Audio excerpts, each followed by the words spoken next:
This is the famous Silverstone circuit, home of British motor racing. Today we're here for rounds 3 and 4. Qualifying for the first race is due to start, so let's see who comes out on top.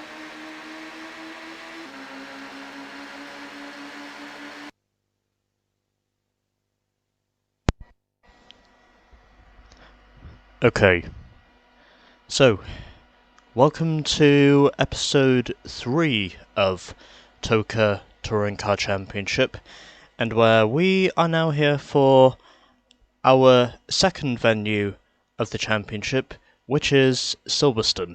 And I am going to assume this is the national circuit because, well, technically the layout of the national circuit, it does have some similarities to the current layout, but I can assure you most parts of this track aren't quite the way you would expect them to be by today's standards, because technically this is the 1991 revamped layout, not the 2010 revamped layout. Anyways, on with qualifying.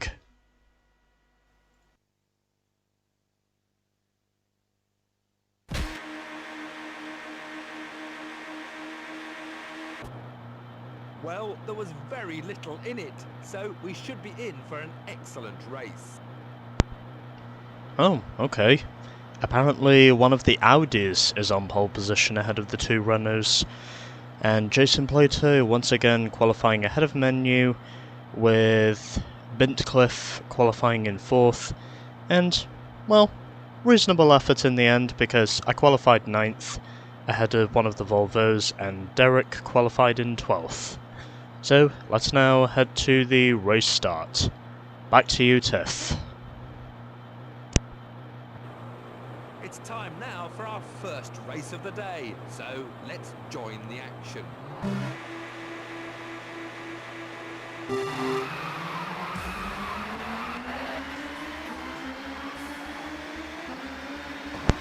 And already underway now for race 3 of the championship, and I'm really hopeful in saying everything can actually work out this time, because I've been having some trouble trying to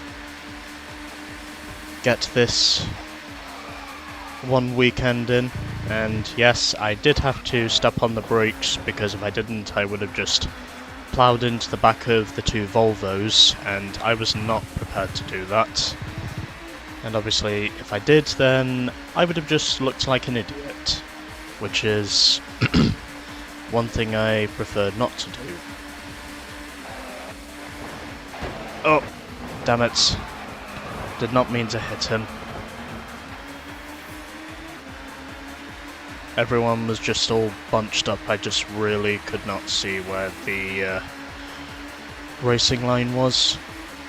And I'm going to assume this is where the two Renaults have already taken the lead, unsurprisingly.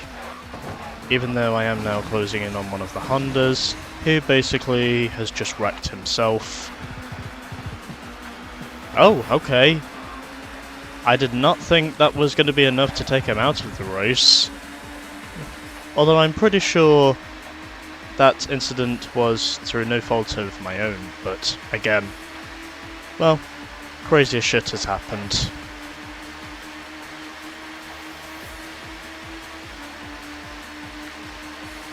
I should have also checked to see if my headset was plugged in properly, because for some reason I don't think it is.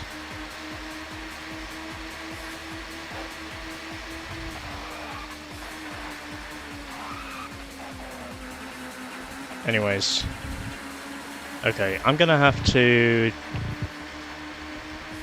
check my headset for a moment once I've completed this lap. So, you know, do bear with me. Oh, damn it. I hit the leading Audi. Well, anyways.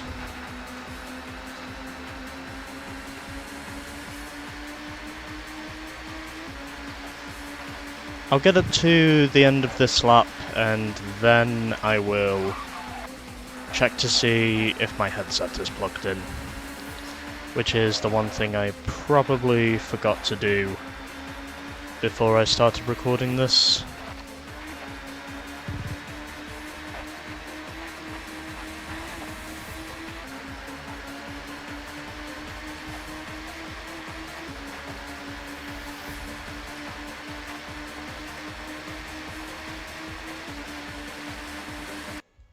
Okay, so do bear with me for a moment, as I will attempt to put my sound system into headset mode.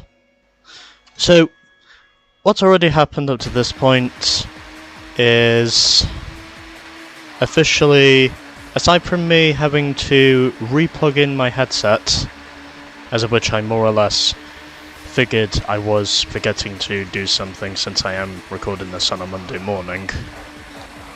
And apparent as it might be, I'm already closing in on menu, even though this was nowhere near the sort of pace I would have expected myself to have, but somehow I've just decided to have this sort of pace anyway.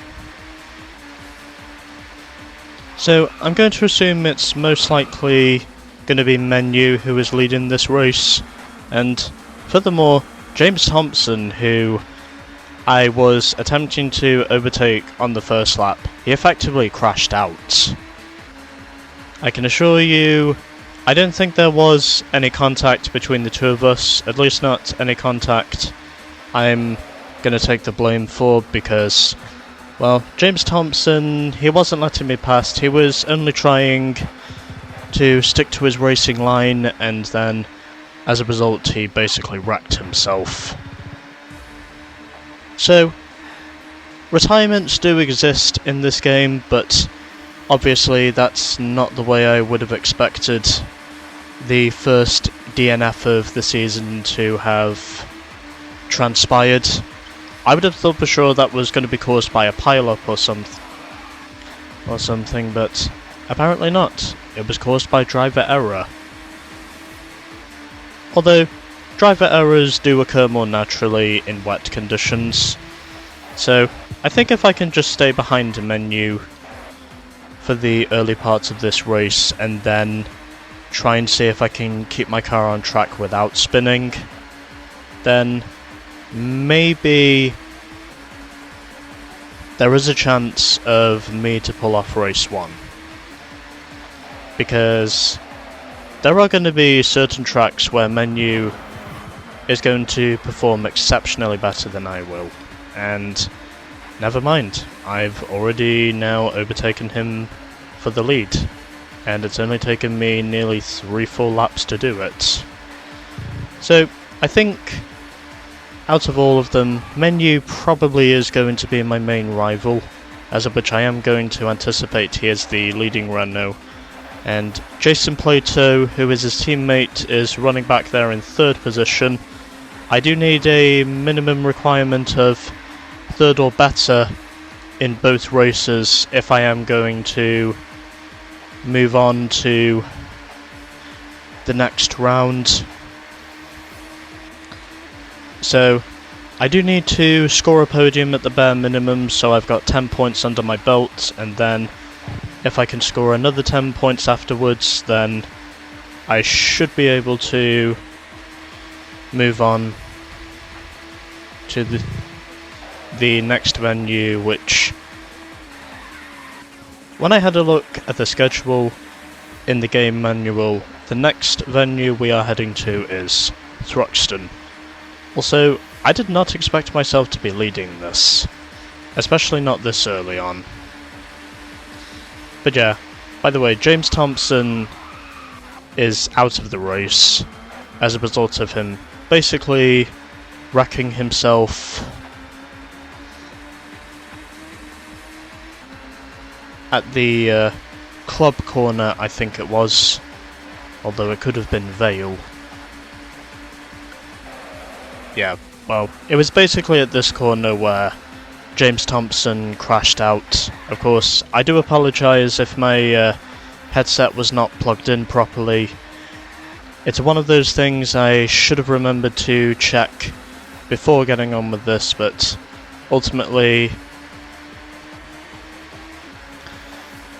James Thompson, the first retiree of Championship mode, and I'm steadily pulling away from menu. Although, I can assure you, the early parts of this game are relatively easy, but then once you get further and further into the championship, it is gonna get harder and harder. Oh, okay. And I just put myself into the gravel for a moment there, but at least I can say I didn't spin it. As of which, I'm very surprised to say I've not spun this car around yet. And, well, Menu definitely wasn't giving me the fighting room. He was just deciding he wanted to just plow into the back of me. At least I think that's what he did. Anyways, we should be approaching some back markers relatively soon, meaning this is pretty much where the challenges will start to arise, and I'm now closing in on one of the Peugeots. It also looks as though I'm closing in on both of the Ford Mondeos, in fact. Oh, fuck you! Also, I'm pretty sure that was not going to pay off. I have no idea how he did not drop out of the race as a result of that aggression. But even then, of course, he has now been overtaken by his teammate. But still, I mean, that maneuver he just pulled off, it was clearly intentional. He basically did a Dale Earnhardt style maneuver on me. Just basically deciding he was going to just spin me around and then just basically not give a shit. That's what I think Menu did. At least I think it was Menu who was in second, but now as a result of what he's done, he's fallen back to third and overtaken one of the Nissans, as one of the Ford Mondeos is now up into what I think is 13th position, as of which there are only 15 cars now in this race because, well, James Thompson has dropped out, so to my correction, it's actually 12th position that the leading Ford is fighting with the second Nissan, and it doesn't matter because ultimately he is now... Yo, what the fuck is going on here? Do you really think it's a good idea to dive bomb me that hard into Woodcote?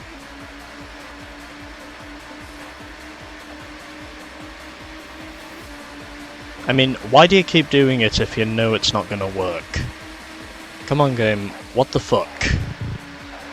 What the actual fuck?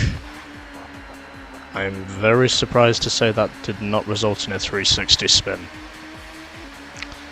But somehow I'm still leading this thing. Even though it is under torrential conditions, I'm actually leading this thing. Although, I think after this, if I do manage to win the first race at Silverstone, this will probably be where the winning streak ends. I mean, I would like to say this championship at the moment has been easy, and in some cases it has, but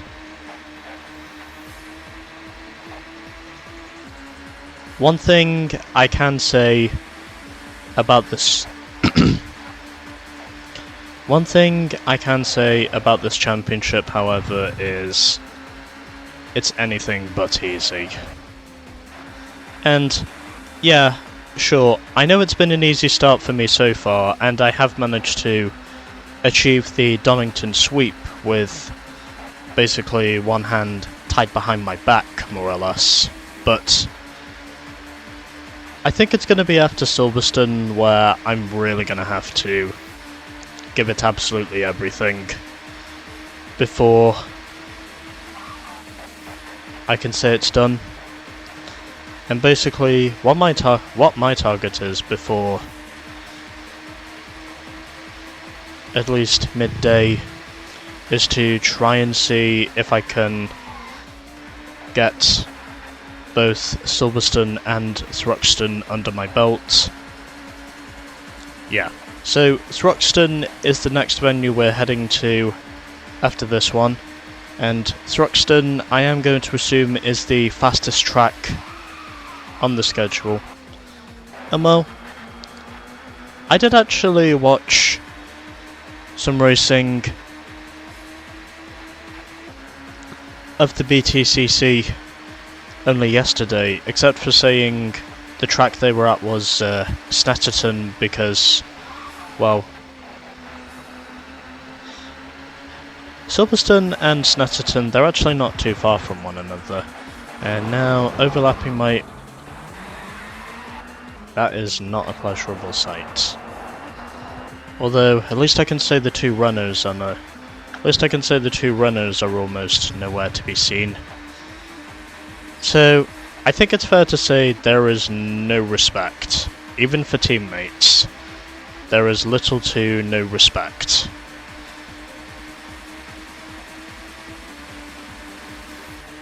Yeah, so I think it's fair to say the aggression is really going to start increasing from this point onwards. Oh fuck, okay. I thought for sure I was going to do a Michael Andretti and end up in the gravel, but somehow I didn't. Of course, many people do know Michael Andretti for being an IndyCar racing legend, as of which he did more or less compete in the kart series for many years, but I can also seem to remember him spinning off at Copse Corner in the gravel trap one year at this track, except for saying it was on the bridge circuit layout, which oddly enough is the former layout they were using up until 2009, when the track itself had officially undergone even more layout changes. And if I can manage to squeeze out a win here at Silverstone, then I have no doubts in saying I'm going to be in a really good position championship-wise. Also, as long as I don't keep doing that. So, what I've established with Copse Corner is it is possible to go flat out through the corner, but if it's in a downpour, for God's sake, don't attempt to go flat out if you just want to set a lap. That's my only word of advice. At least if I'm, trying to be convalescent to the conditions. And obviously, a win is always good because it does at least mean it will give me a cushion to work with, because obviously a win is worth 15 points, and then after that, if I can finish in 6th position or better, then I have met my minimum requirements. Anyways, 11 laps are now complete, and we are now starting lap 12 as I am trying to... Oh, yeah, there it is. I always knew that was going to happen. Just depends on knowing whether... Oh, there he is. Is that Plato who's now moved up to 2nd, or is it Menu? I'm going to assume it's Menu, but it could be Plato. Although then again, Menu did technically spin himself out earlier on when he was attempting an overtaking manoeuvre that quite frankly was never going to work, but somehow he still attempted to pull it off anyway because he thought it was a good idea to pull off a dive bomb from way back. And he basically spun me around in the process. Well, at least I can say my teammate Derek isn't being a problem. As of which, oddly enough, my own teammate Derek Warwick did actually spin me out. I mean, he literally didn't care I was his teammate. He just basically said to himself, fuck it, I'm just gonna spin you out. And say welcome to the big leagues, kid. That's probably what I think his response was when he spun me around. Just basically saying to me, welcome to the big leagues, kid. I'm going to assume that was his message, but again, I don't speak AI. So, I cannot predict these things. Whether they be happening or not. Oh, okay. I turned in way too soon.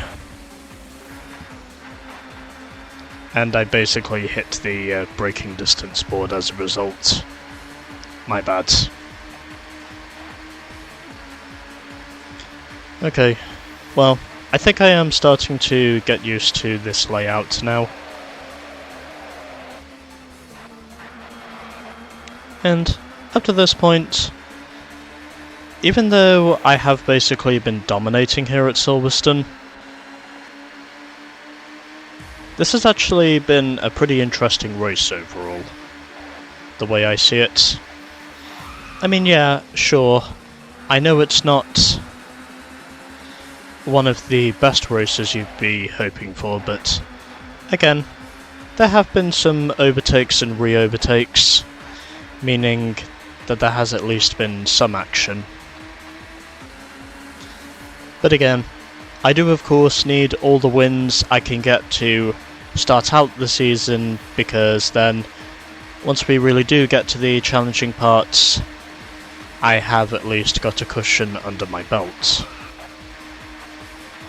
I'm not saying I have to win every single race weekend, but I do need to make sure I'm able to chalk up and salvage as many victories as I can before getting up to the halfway point, because I would imagine this is where, by the time I have reached the halfway point, this is where I would anticipate everything is going to be a bit more challenging. And almost losing it there. Now, overlapping the leading Ford Mondeo for the second time, and it's only taken me 13 laps to overlap him twice, if you include the spins I've had. But other than that, this race has actually been a lot easier than I thought it was going to be, which does surprise me to an extent.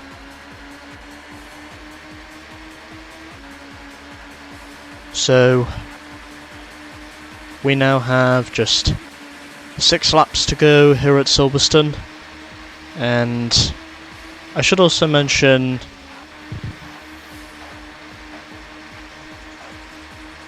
I decided now probably was the best time for me to get this race in, because I know today, on this Monday morning, which I am recording this on,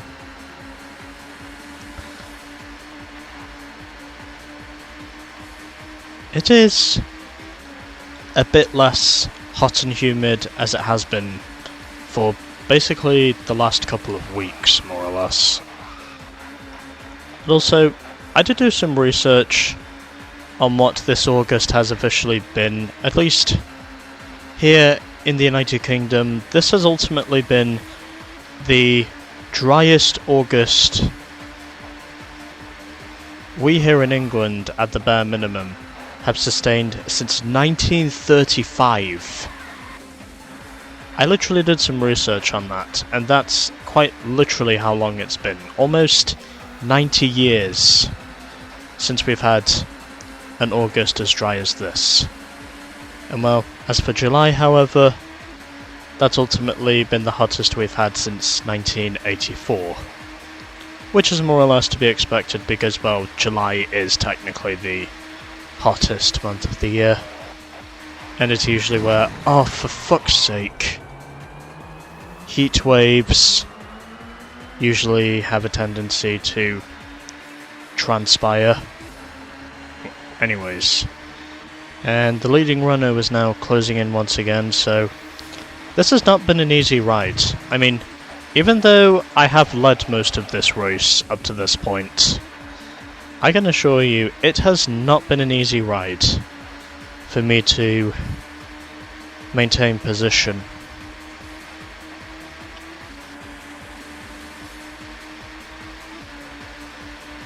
So, by my standards at least, this has actually been a pretty interesting race.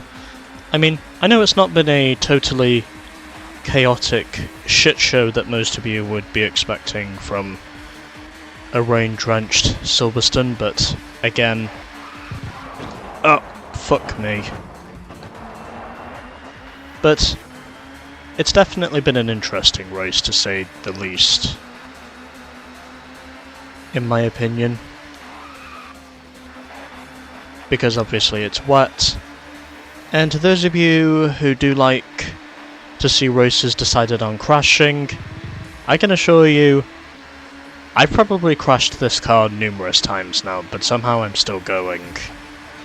And the Renault is right on my ass, and that is not a good thing because I fear he is going to end up wrecking me in the process. So, dab of the brakes, and I still spin in to the barrier. And I'm just hopeful in saying I can catch up to Menu before this is all over. Oh, fuck you. You cannot be serious. You absolute motherfucker. You just spun me out. You spun me out just like that. Fuck you. I'm not gonna let you get away with that one.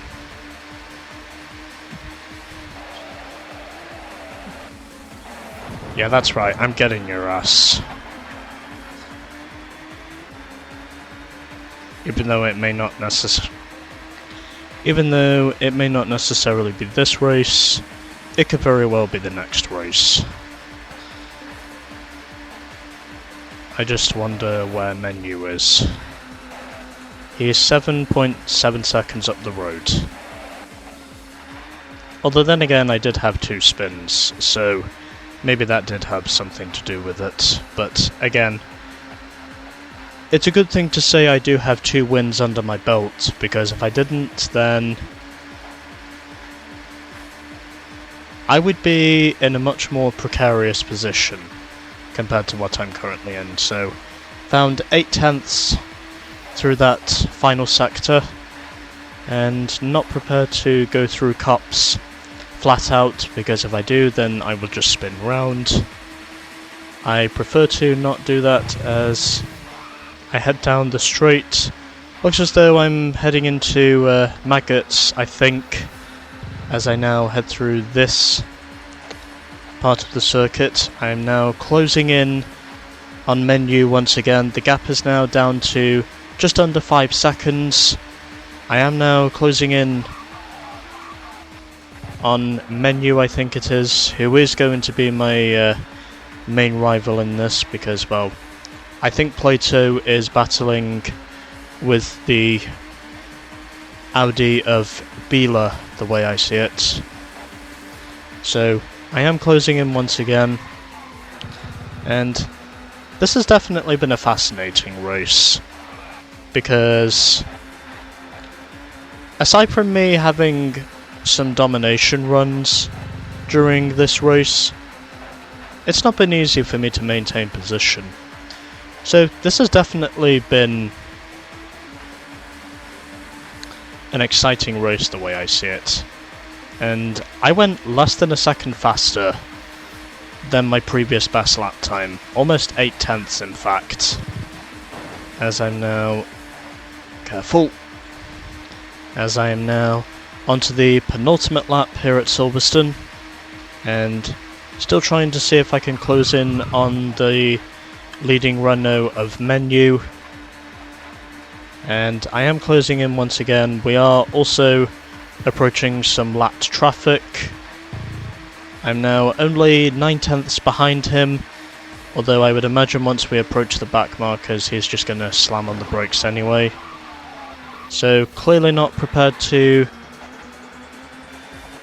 take the corner at speed, and I honestly don't say I blame him, because I'm going to assume he must have thought he was going to plough into the ensuing back markers in front of him, but officially I'm now up into the lead once again, and now coming to overlap my teammate Derek for the second time. Menu has gone far too deep into the corner. Really have no idea what he was thinking, if he was trying to pull off an Andy Super, or if he was just wanting to straight up wreck me anyway. Meanwhile, final lap, and officially things are going pretty well at the moment, as I'm now trying to clear my teammate Derek. I'm up into the lead once again now, and one of the Volvos is right in front of him, and trying to see if I could maybe help him squeeze into the points. Doesn't look as though that's going to be the case now, because, well, Derek has been running 11th this entire race, so even though he's not been scoring points up to this stage in the season, he's definitely come damn near close to scoring points, as far as I'm concerned. And as we are now coming through the final section under the bridge and almost wrecking my car in the process again, and now really trying to see if I can manage to pull this off. So heading through the final corner and onwards to victory in race 1 at Silverstone. The new Vauxhall driver is really storming this season, and another victory moves the team further up in the Constructors' Championship. Now the race positions. And won by 6.5 seconds in the end over Menu, Plato third, followed by Bieler. Then it was Ricard Rydell in the lead Volvo, ahead of Gabriele Tarquini leading Honda. Bintcliffe finished 7th in the end of that race, with Calvin Burt 9th. Then we had Leslie ahead of Harvick. Reed finishes 11th ahead of Derek Warwick. Hoy was 13th ahead of Radicic, Watts 15th, and James Thompson the only DNF from race 1. So, race 1 of Silverstone is complete, and we've also had our first DNF of the season. It's important for all the drivers to get a good lap in here as we join the second qualifying session.